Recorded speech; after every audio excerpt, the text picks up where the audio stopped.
C'est tard dans la nuit de lundi que l'Assemblée nationale, à la majorité de plus de 4/5 de ses membres, a adopté une nouvelle constitution. Une révision qui change le régime présidentiel en régime parlementaire.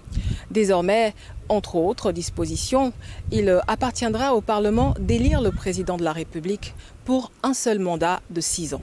Jusqu'à présent, ce dernier était élu au suffrage universel. L'Union des forces de changement fait partie des formations politiques qui ont donné leur accord pour cette révision constitutionnelle. Son porte-parole explique cette position. Le régime parlementaire, c'est un régime qui peut contribuer à améliorer la vie publique, la vie politique. Le débat ne sera plus dans la rue.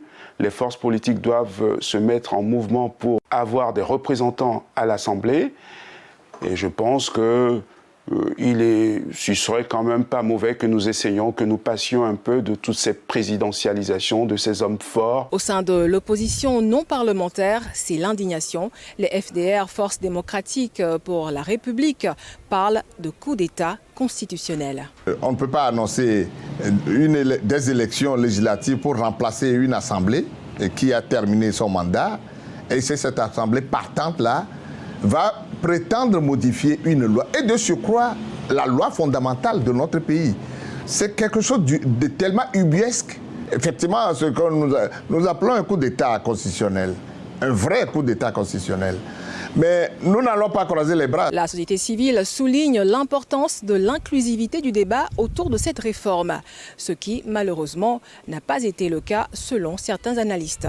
Nous pensons que ce processus devrait être conduit de manière plus inclusive, qu'il devrait avoir un débat national pour que les populations comprennent la portée de cette révision au lieu que le débat soit enfermé à l'hémicycle. Les prélats se sont également prononcés ce mardi, exprimant leurs vives préoccupations et appelant le président Faure Gnassingbé à ne pas promulguer le texte.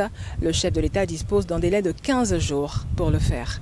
Amena Signon pour VOA Afrique, Lomé.